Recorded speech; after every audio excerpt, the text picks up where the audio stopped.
génération. Tu sais ce qu'il faut pour chaque génération. Tu sais ce qu'il faut pour chaque peuple. Tu sais ce qu'il faut pour chaque individu. Gloire à toi, Seigneur. Toi le roi, toi le roi. Oh, nous te bénissons, Rabbi. Rabouni. Rabouni. We praise you, Rabbi. Amen. Amen. Est-ce que tu peux bien acclamer pour la gloire de notre Seigneur?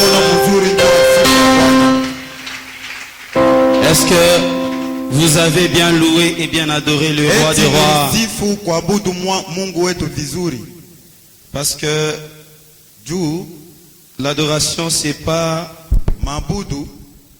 quelque chose de collectif.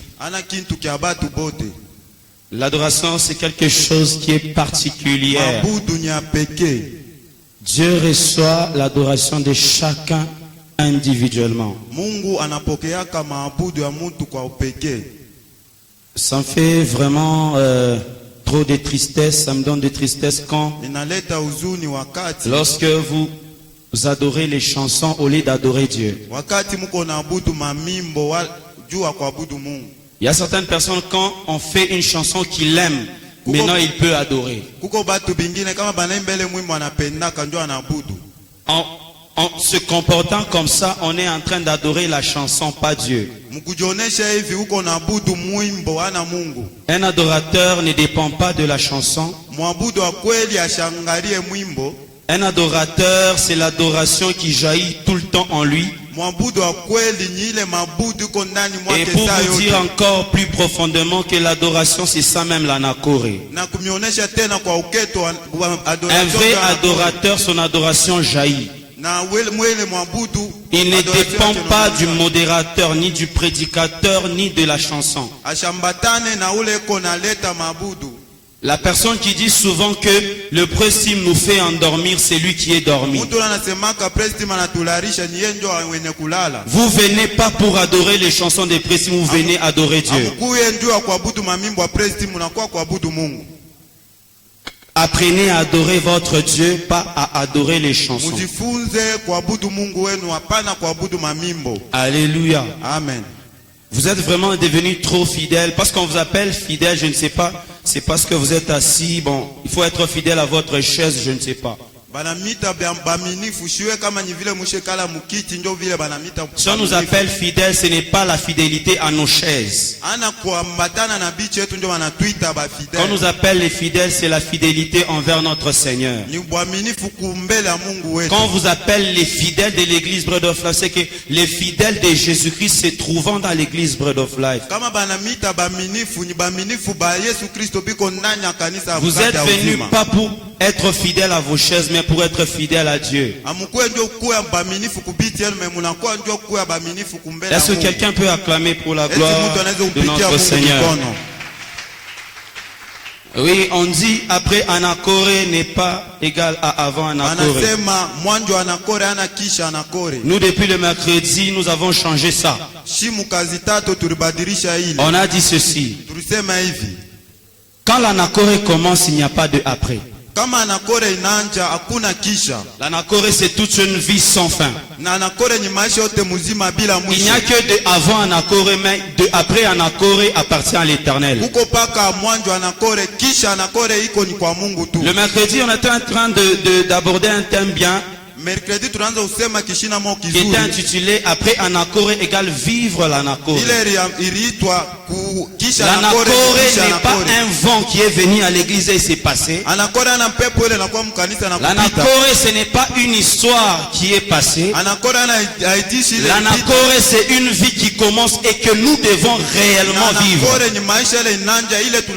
Vis ton anakore. C'est le désir de ton créateur.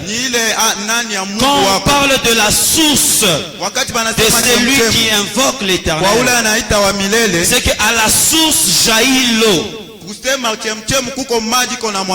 Et la source, l'eau qui jaillit de la source dans la Bible n'a pas que la signification de la parole de Dieu. Quand on parle de l'eau dans la Bible, on voit deux aspects des choses. La parole de Dieu et l'esprit de Dieu. Quand on voit l'eau tranquille d'une manière claire, on dit l'eau. C'est la parole de Dieu. Quand on nous montre dans la Bible l'eau qui jaillit ou bien l'eau qui coule, c'est l'esprit de Dieu dont on est en train de faire allusion. Jésus-Christ dit à Nicodème, il faut que les gens naissent d'eau et d'esprit. Il faut naître de la parole et naître de l'esprit. Sur ce point-là, quand on dit comme ça, on fait allusion à la parole. Mais pour détecter quand on parle de l'esprit de Dieu, je vais vous ramener à l'histoire de la femme samaritaine. Jésus-Christ lui dit à cette femme, si je te donne cette eau, cette eau sera en toi une source qui jaillit jusque dans l'éternité. Là, Jésus-Christ était en train de faire allusion à l'esprit. Ou même quand Jésus-Christ dit, quand vous croyez en moi, les fleuves d'eau vive couleront en vous. On fait allusion à l'esprit. C'est que Anakore, c'est l'esprit de Dieu dans l'homme. Et cet esprit de Dieu dans l'homme doit jaillir, doit couler, doit jaillir, faire jaillir des bénédictions. Vivre l'Anakore, c'est vivre l'esprit de Dieu qui fait jaillir. Vivre l'Anakore, c'est vivre le fleuve d'eau vive en train de couler. Vivre l'Anakore, c'est lorsque Dieu met le fleuve sur le terre altérée. Vivre l'Anakore, c'est lorsque nous nous approchons de la source du salut. La source du salut qui n'est que Jésus-Christ de Nazareth. Quand vous croyez en lui, il dépose en vous une source. Et cette source jaillit. Quand vous croyez en lui, il dépose en vous un Anakore. Et cet Anakore jaillit en vous. Je te dis ceci. Vivre l'Anakore, c'est vivre la manifestation de la puissance de Dieu dans ta vie. Jusque-là, tu dois vivre la puissance de Dieu dans ta vie. Et cette puissance de Dieu, la Bible nous dit, ça jaillit jusque dans l'éternité. C'est que ce n'est pas une source qui a de après. C'est une source qui est permanente. Il a fallu que Jésus-Christ monte au ciel pour que les sources soient déposées en quiconque qui va croire. Quelqu'un ne m'a pas suivi. Je dis ceci. Il a fallu que Jésus-Christ soit glorifié pour que les sources d'eau vive coulent dans chacun de nous qui croira au Seigneur Jésus. Et cette source qui dépose en nous est une bénédiction intarissable. Vivre l'Anakore, c'est vivre ta bénédiction.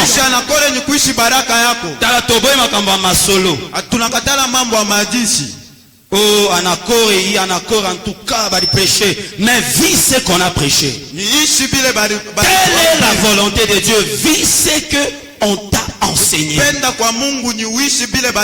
Touche ce que Dieu t'a dit. Applique ce que Dieu t'a donné. Commande ce qui est à toi. Dirige ce qui est à toi. Et on a achevé en disant que l'Anakore peut se stopper. L'Anakore peut se stopper. Comment ça? Lorsque nous attristons l'Esprit de Dieu. On a donné 5 ou 4 points qui sont l'obstacle à une personne de vivre effectivement son Anakore. On a beaucoup plus développé attrister l'esprit et éteindre l'esprit. On a donné un exemple. Tu as un gardien à la maison, tu lui laisses ta maison. Tu lui laisses toutes les pièces Lui, il est à son poste.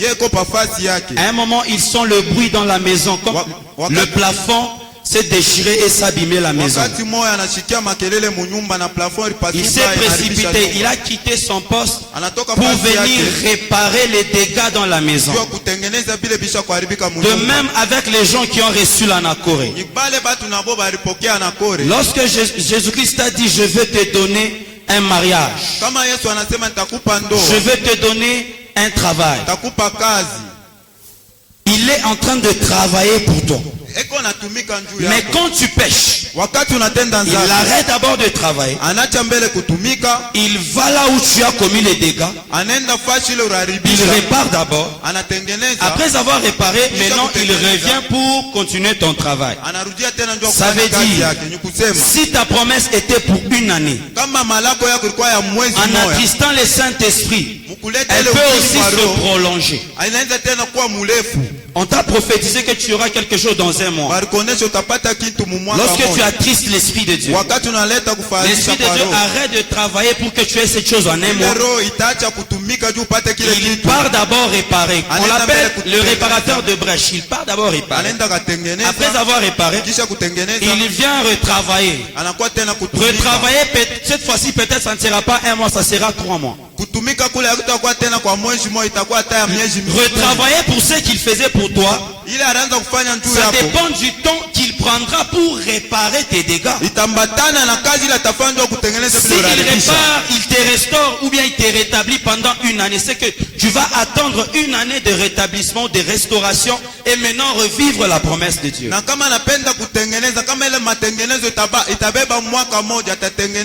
quand on parle d'éteindre l'esprit, l'esprit c'est un feu. C'est beaucoup plus un collectif, beaucoup plus dans la maison de Dieu. Vous voyez, on dit un corps sans esprit, c'est un corps sans vie. Alors que Christ est le corps. Si dans l'église de Dieu il n'y a pas le Saint-Esprit, c'est une église morte. Et l'église où il y a l'Esprit de Dieu, nous avons la manifestation des dons. Nous aspirons dans notre église que l'Esprit de Dieu puisse agir. Nous refusons que notre église soit la morgue. Nous voulons, là où il y a la vie, vous avez vu, ici il y a la vie, vous respirez, on chante, on saute. Là où il y a aussi l'Esprit de Dieu, il y a la vie de l'Esprit qui est aussi communiquée.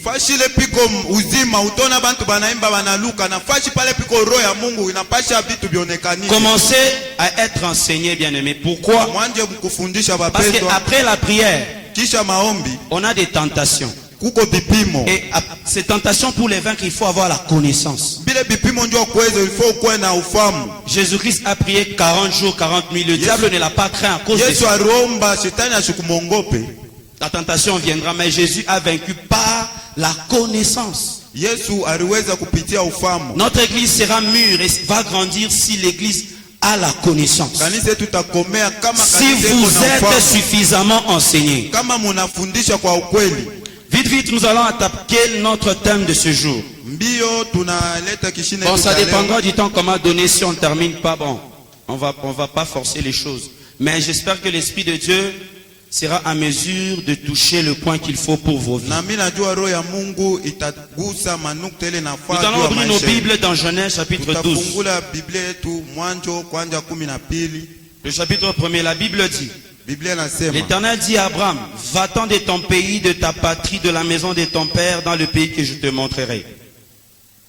Je ferai de toi une grande nation, je te bénirai, je rendrai ton nom grand, et tu seras une source de bénédiction. Nous sautons au chapitre 13, le verset 8 à 9. Abraham dit à Lot qu'il n'y ait point, je te prie, des disputes entre moi et toi, ni entre mes bergers et tes bergers, car nous sommes frères. Tous les pays n'est-il pas devant toi? Sépare-toi donc de moi. Si tu vas à gauche, j'irai à droite. Si tu vas à droite, j'irai à gauche. Et le 14e verset, la Bible dit: L'Éternel dit à Abraham, après que Lot se fut séparé de lui, lève les yeux et du lieu où tu es, regarde vers le nord et le midi, vers l'orient et l'occident. Nous allons encore lire Jean 7. Jean chapitre 7.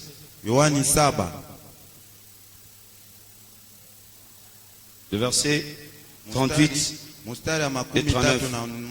La Bible dit, celui qui croit en moi, de fleuves d'eau vive couleront de son sein. Est-ce que tu peux souligner dans ta Bible couler de son sein? Des fleuves d'eau vive couleront de son sein. Comme dit l'Écriture. Il disait cela de l'Esprit que devait recevoir ceux qui croiraient en lui. Car l'Esprit n'était pas encore donné parce que Jésus n'avait pas encore été glorifié. Alléluia. Amen. Le thème de ce dimanche est intitulé Après Anakoré égale vivre le changement. Est-ce que nous sommes ensemble? Après Anakoré égale vivre le changement. Nous avons cherché des définitions dans le dictionnaire. On nous dit le changement c'est le passage d'une étape à une autre. Le changement c'est sortir de la situation où tu es vers la situation plus meilleure. Le changement c'est l'évolution. Le changement c'est la métamorphose.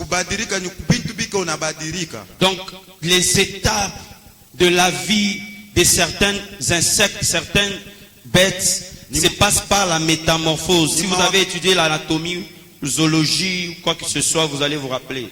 Amen. C'est que le changement c'est la métamorphose.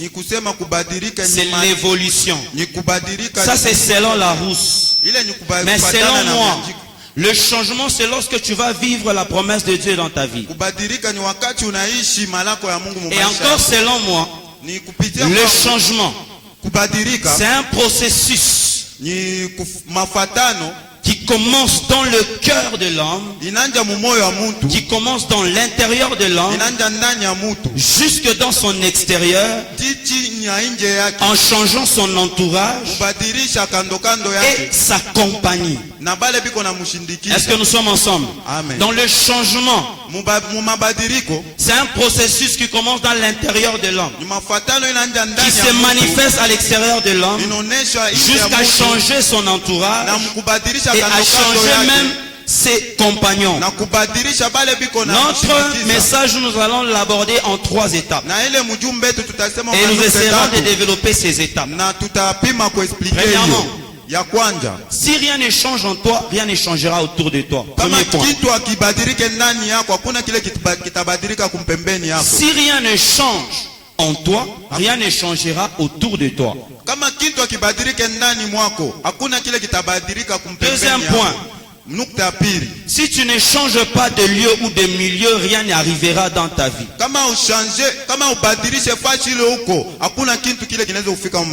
Troisièmement, si tu ne changes pas de compagnon, rien n'arrivera dans ta vie. Rapidement, nous abordons le premier point. Si rien ne change en toi, rien ne changera autour de toi. Beaucoup de chrétiens, beaucoup des enfants de Dieu attendent le changement chez leurs voisins. Ils oublient que le changement commence dans leur cœur. Si on est en train de te persécuter, n'attends pas que tes persécuteurs puissent mourir pour changer ta vie. Toi, change. Ton persécuteur fait ton travail. Mais toi, ton travail est de changer ton intérieur. Beaucoup de familles ont des problèmes. Pourquoi? Parce qu'ils attendent que leurs enfants changent pour qu'ils changent aussi. Il y a des couples qui ont des problèmes. La femme attend que le mari change pour qu'elle change. Je t'assure, maman, que Tu attendras longtemps que ton mari change, il ne changera pas. Parce que le changement commence en toi. Si en toi, comme dit la Bible, les fleuves d'eau vive couleront de ton intérieur. Ce qui doit changer l'extérieur vient de ton intérieur. Pour que ton mari change, c'est ce qui est en toi qui doit le changer. Si jusque-là il n'a pas changé, c'est qu'en toi il n'y a rien qui le change. La responsabilité dans les vies de beaucoup de gens leur appartiennent eux-mêmes. Si jusque-là dans ton entourage tu ne vis pas l'évolution, c'est parce que toi en toi il n'y a rien d'évolué. Quand on croit au Seigneur Jésus, l'Esprit de Dieu entre.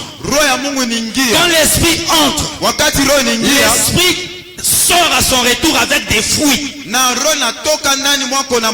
Si ton esprit ne produit pas de fruits, tu ne vas pas changer.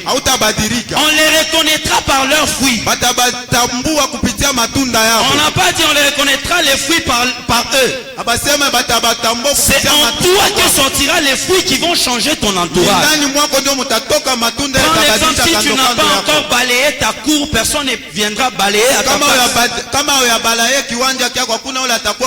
Tout commence de ton intérieur. Si rien ne change en toi, rien ne changera aussi autour de toi.